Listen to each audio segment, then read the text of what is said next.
Hello and welcome to the inaugural episode of Eco Edge, College Chronicles, where sustainability meets students and the spotlight. We will dive deep into the innovative world of eco-conscious college students, bridging the gap between learning and practical application in the workplace. From waste collection strategies to distillate production and product placement, each segment of Eco Edge will uncover the latest ingenious action developed by the eco-savvy minds at the George Brown College St. James campus here in Toronto, Ontario. My name is Chris Bain. I'm Tammy Viancourt. And I'm Doris Mikulin-Bradley. And we are your college conversation crew and the lead faculty for waste management. Over to you, Doris. Thank you, Chris. This project was born amidst the buzz of excitement at the college graduation ceremony in 2022. Tammy and I found ourselves engaged in an intriguing conversation about the potential for a collaboration on a groundbreaking research project. We basked in the achievements of the graduating class. The conversation shifted towards addressing pressing environmental concerns.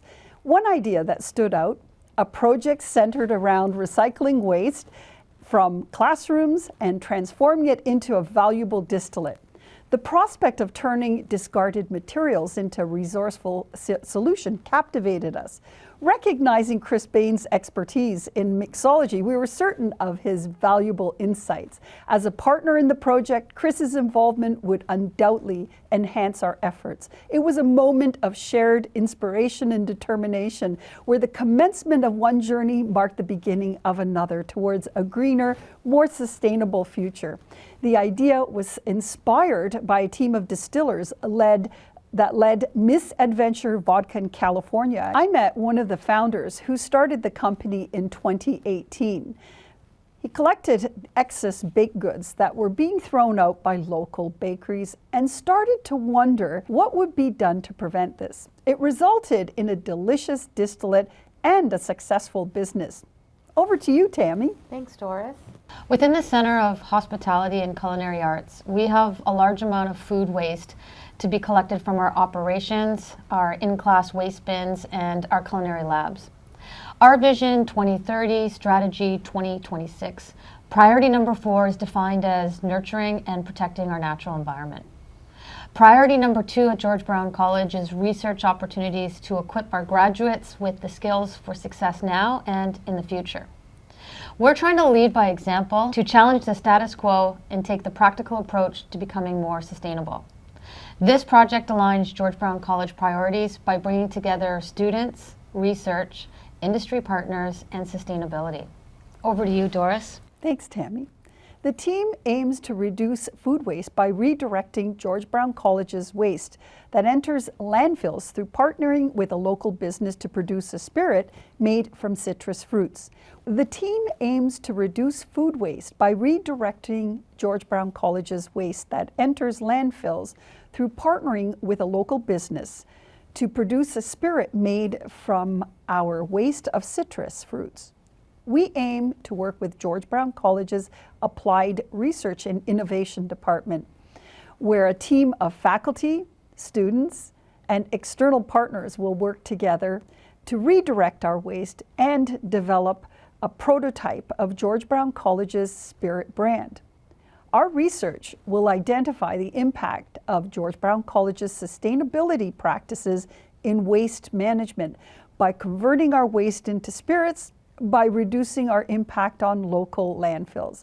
We will research how redirecting and rerouting our waste will impact students' perception of George Brown College's sustainability practices and our Center for Hospitality and Culinary Arts curriculum.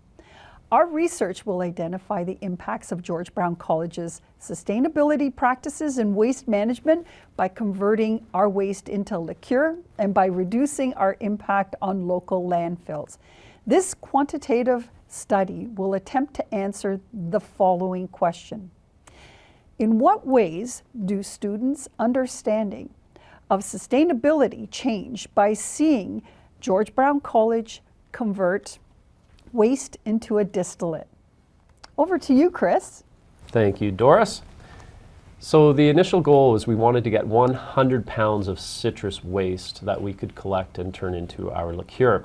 The initial idea is that we would get 1,000 student hands to touch this waste, and we didn't quite get there. We figure over the course of about 5 months we had between 200 to 300 students who added to our citrus pile.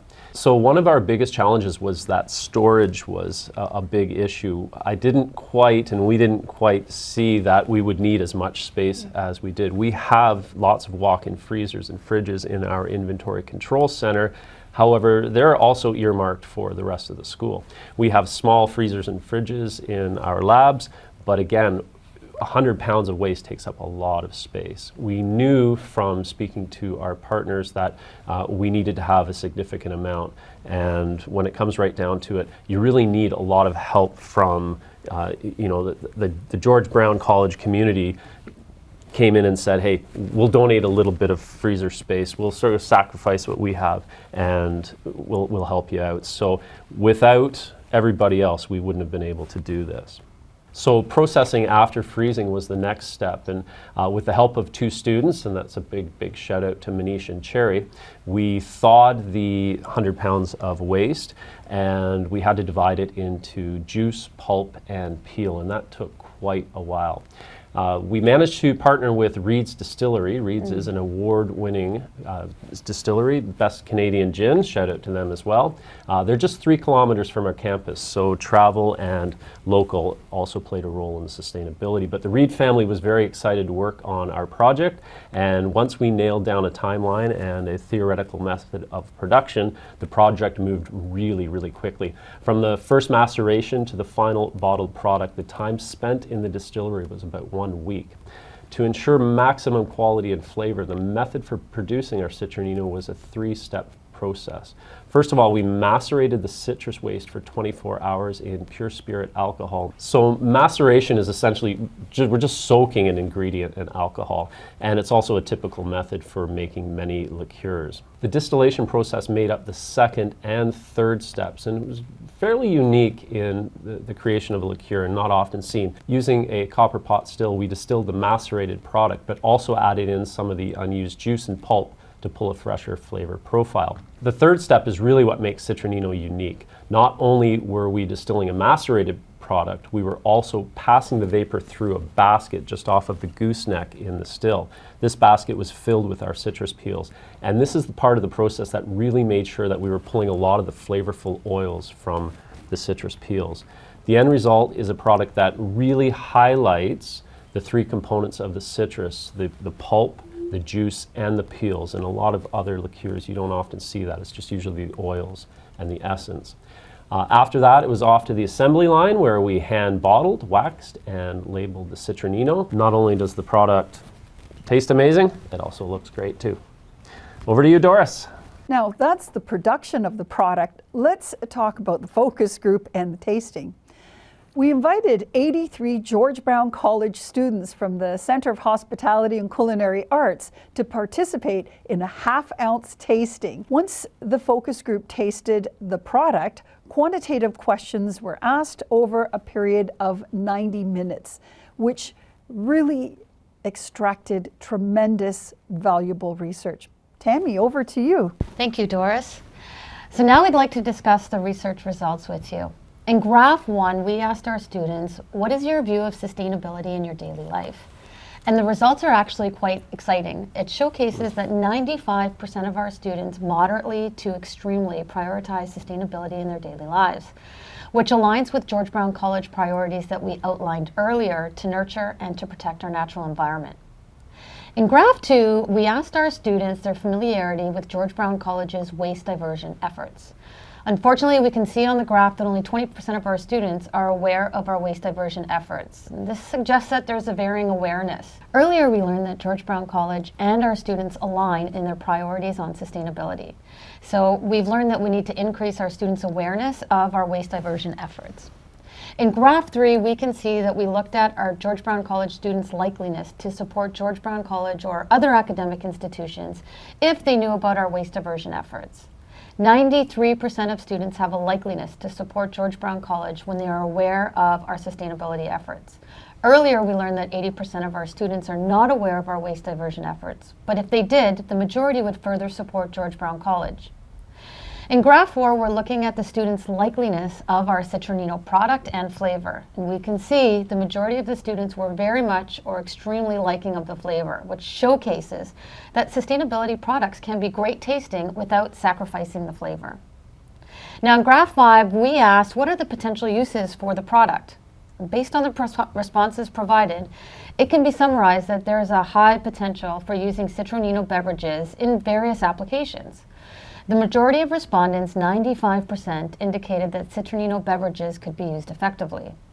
Other potential uses include sauces and dressings at 44%, ice creams and sorbets at 54%, condiments at 12%, and other applications at 15%. This suggests that Citronino beverages have a versatile range of potential uses across the food and beverage categories. Lastly, in Graph 6, we looked at how environmentally conscious students perceive Citronino to be. Overall, 89% of our students perceive Citronino to be environmentally conscious. Notably, there are no responses indicating that Citronino is not environmentally conscious.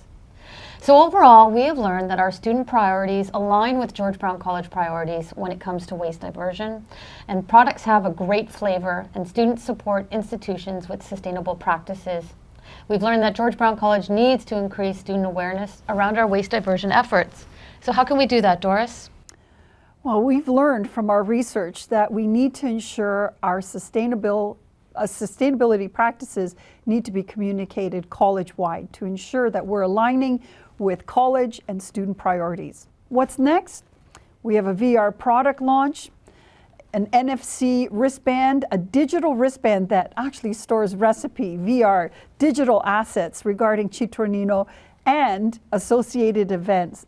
We're so excited about what the future holds for our project. Well, thank you for joining EcoEdge, College Chronicles, where sustainability meets students and the spotlight. We have some exciting new projects in the future, so keep your eye out on that.